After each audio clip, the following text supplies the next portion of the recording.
Oh my God. When people ask me, should I get a home inspection? The answer always is absolutely, absolutely yes. So you want to be looking at the age of the roof, the condition of the roof. You want to be looking at all of your plumbing systems, including a boiler if you have a boiler, your HVAC if you have a furnace. We want to be looking at your electrical panel. We want to be looking at all of the systems that go along with the house. You want to ask, has the home had any major renovations? Now, when we're talking about major renovations, okay,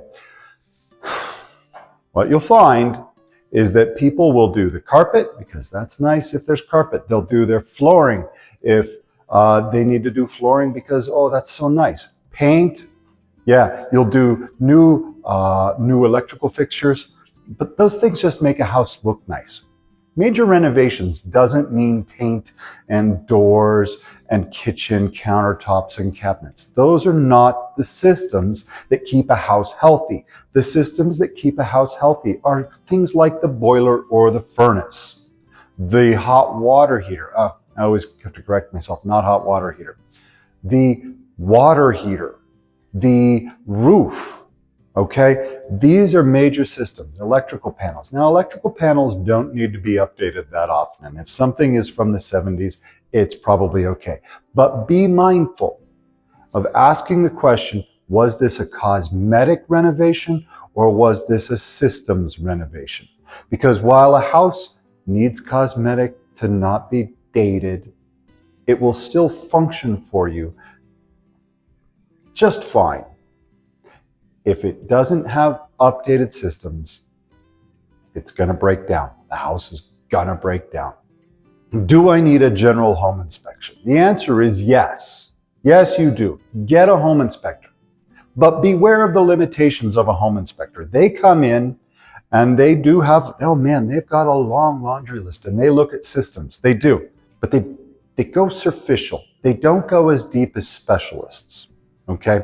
A specialist, like a foundation engineer, can look at your foundation. Do you need a foundation inspection on every home? No. The inspector can look at it and say, hey, there's cracks, you should get that looked at. Or they might say, you know what, no cracks found. They're not going to tell you that it's okay. They're not going to tell you that the foundation is fine. What they're going to say is, no cracks found, and move on. When it comes to sewer, always, always, always get your sewer scoped. I had a transaction last year and had the buyer insisted that the buyer get it scoped. This was an older house, built in the 50s or 60s. They scoped the sewer and found that the sewer was doing that and had roots coming into it. That cost the seller $30,000. My buyer would have wound up paying for that sometime during the time he owned the home if we hadn't got the sewer scoped. So always get the sewer scoped. Also, get your septic tank pumped and inspected. I had a transaction 2 years ago where the home had been purchased a year prior. The owner had only owned the home for 1 year. But when she bought it, she didn't get the septic tank pumped. My buyer got it pumped and inspected. Lo and behold, there was this big 2-foot root ball in the septic tank.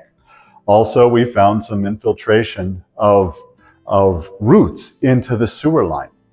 And so that cost that seller about $25,000 because we needed to get the sewer system, the septic system replaced.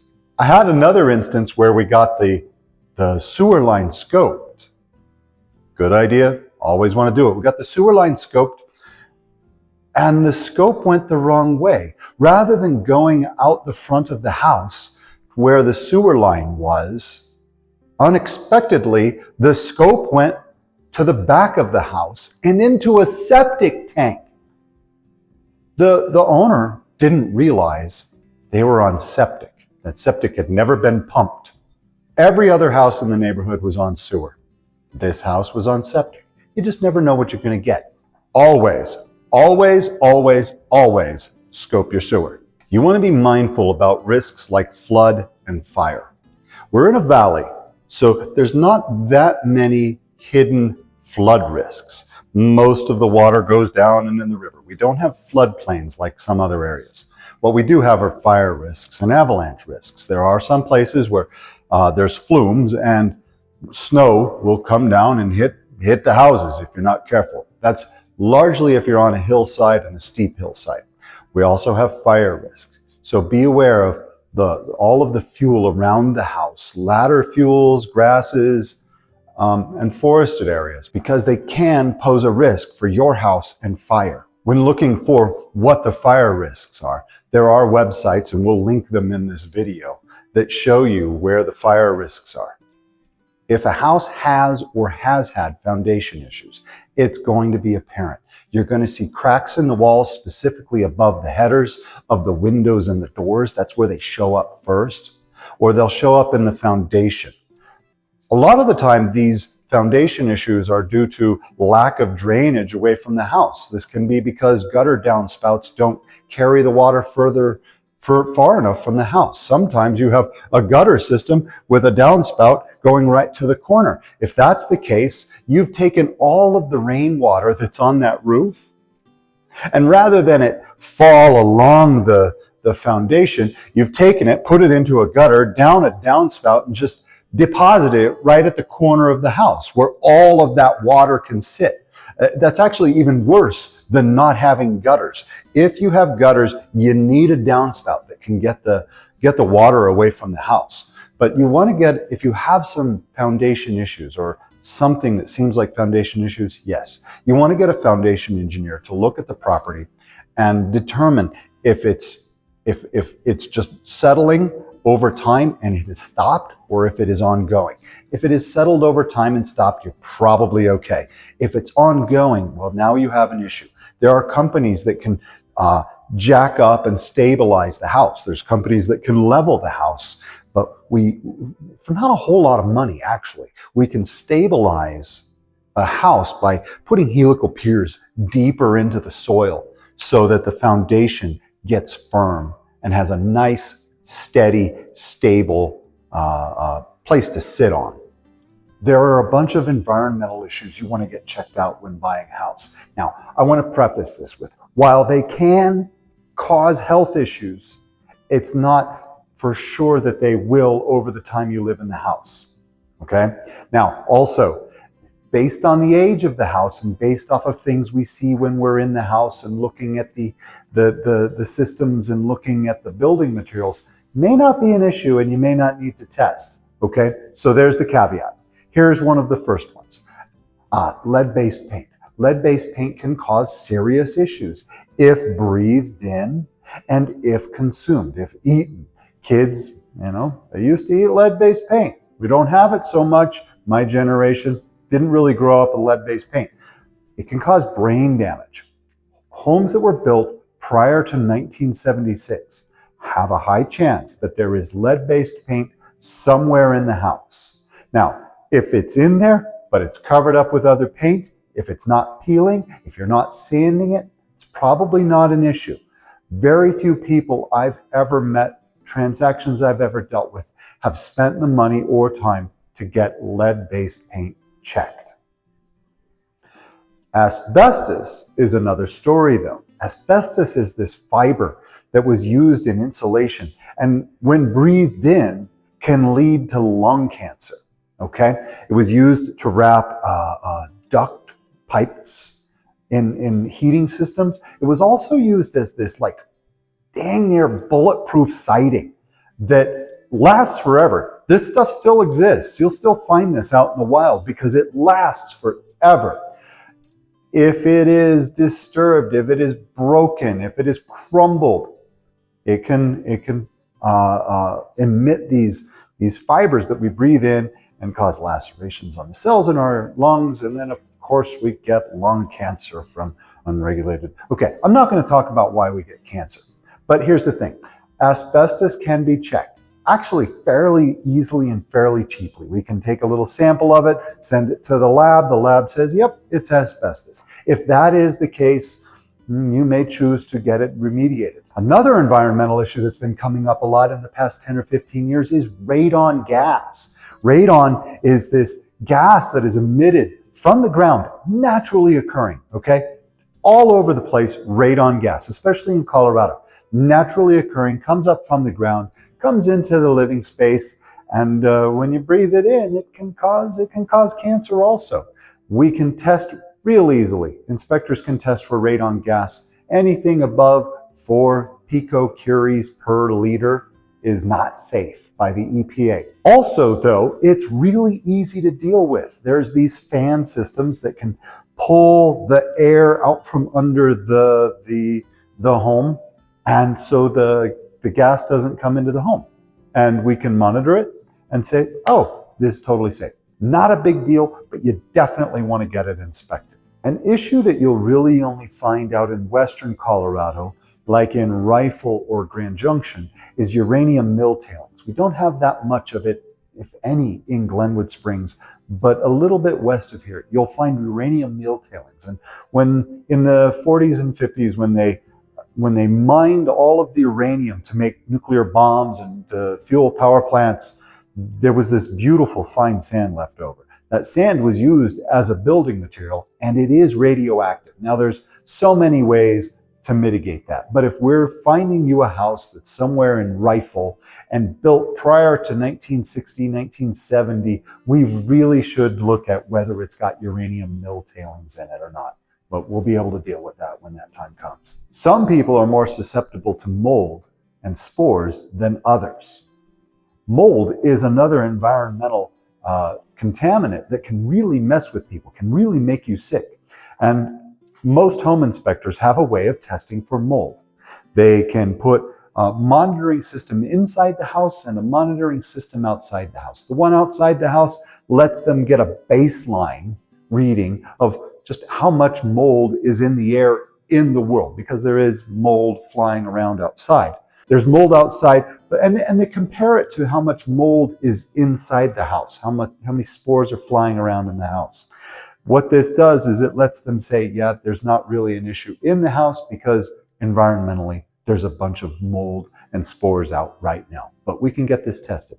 All of these tests are available. They do cost extra, but we can get all of these things tested for you. The Glenwood Springs climate can lead to certain issues on the condition of a home that we're going to want to check out.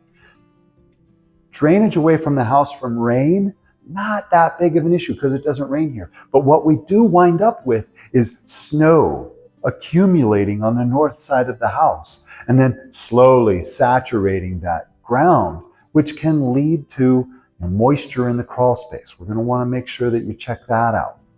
Other issues can be snow accumulating on the roof in valleys. Maybe there's not heat tape. That can lead to some damage to trim or siding. You want to have proper drainage, largely from snow, but rain is important also.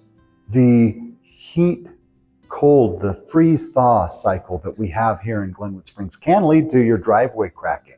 Water gets into those cracks, freezes, expands, breaks the concrete a little more, then it melts, new water comes in, man, you get really busted up cracks. These are maintenance things that you want to take care of and you want to look at.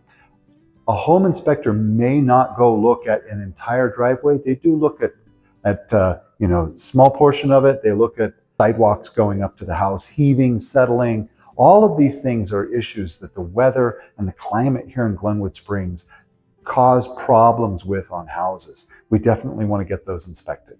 If the home you're buying is on a public water system operated by some government agency, you don't really need to inspect it. It's going to be good water. It may be better water than you've ever tasted because it's going to be snow melt. Oh, I love Colorado drinking water. It really is wonderful.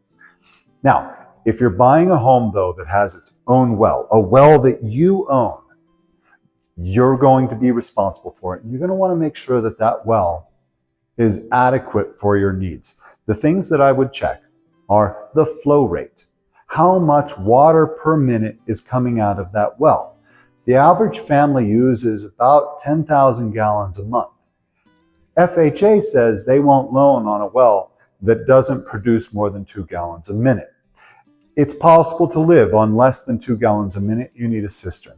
But FHA, that is their minimum. Now, you're going to want to get a flow rate tested. You're also going to want to have the water quality tested. Sometimes wells have very hard brackish water, maybe not brackish, but hard water that doesn't taste that good, or could have some contaminants in it. Probably not, but it could have some contaminants in it. You want to get that tested. If you're coming to Glenwood Springs from a city, there's probably a few things you need to know about utilities and water availability, sewer availability, all of those things. Okay, so water. Water might come from a water district where there is a government agency that takes the water, treats the water, makes it safe, sends it down the pipe to your house. You open it up. Good water in Colorado, by the way. It's mostly snowmelt, especially here in the mountains. Some of the best water you'll ever taste. But if you're not in one of those districts, you may have a well that you own, a well that was drilled by someone for you. You own it. We can look this up on the Division of Water Resources website. We're going to test it for flow rate. We're going to test it for quality. But you own that well. That will be your responsibility. If the motor goes out, if the pump is inadequate, it'll be your responsibility if the aquifer goes too low and your well can't pump water up anymore. Okay? Want to be very clear about where your water comes from. It could also be that you live in a community that is served by a well, and that community owns the well. Very similar to you owning one yourself, all the same responsibilities, but you've got a lot of people who own it with you and who are responsible for it with you, okay? Now, in that case, there's probably going to be an association, an HOA or some water association, and there will be an agreement that you are part of, and you have to help pay to maintain that well. A lot better than owning your own well, unless you really like the idea of being in charge of your own water, which some people really are. Now, we also get to sewer. Sewer is one of those utilities that we've got to make sure, when we flush the toilet, we don't want it coming up. We want it going away. So in most areas, if it's a subdivision, if it's in town, yeah, it goes down the pipe and to a sewer treatment facility that's ran by the government, right? But there are instances where those pipes are just too far away. In those cases, you have what's called a septic tank. Now, a septic tank, you flush it, it goes down the pipe and into this tank. This tank, often a concrete tank, has 2 chambers. Solids float down to the bottom, and little bacteria eat the nastiness, turn it nice and clean, and it goes out through one chamber, then the second chamber, and out into what's called a leach field, which is in your yard or on your property somewhere. And the water just dissipates and goes out into the water or into the soil. You want to make sure that your septic tank is in good condition, okay? You want to make sure it's not cracked, and you want to make sure that the pipes going in don't have any issues. So we're going to do sewer scope just like on a regular sewer line, but you're also going to have a septic professional inspect the tank. Most of the homes in this area are going to have electricity of some sort, even if they're way high up on the hill. Now, I have seen some cabins that don't have electricity, but most are going to have electricity. However, if we don't have electricity, there's always solar. Solar panels have really improved in the past 2 decades, and so it is possible to live on solar without any electricity. This is where we start to really get to off-grid. We have your water from a well, we have your electricity from solar panels, you have your sewer going into your own septic tank, and really the only thing that's missing there is your heating. Now, we do have electrical heat in some homes in the area, but predominantly it's natural gas. Natural gas, constant, always there, wonderful, we love it, efficient way to heat our home. Propane is an alternative to natural gas. Propane, you have a large 1,000-gallon, 1,500-gallon, 2 1,500-gallon tanks side by side, and they get filled by a propane trunk. And that still works in your boiler or your furnace, just like natural gas does. A little interchangeable on those systems, on the concepts, but not on the systems. If you had your propane, your natural gas, or your propane, your septic, your solar, and your well, you don't rely on anybody for any of the systems.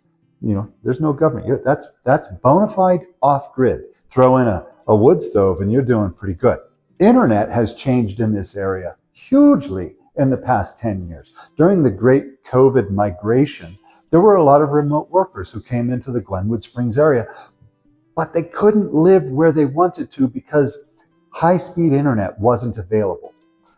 We have some broadband, wireless broadband, where the signal is cast out, but that's all line of sight, and not every house has line of sight, high-speed internet to it.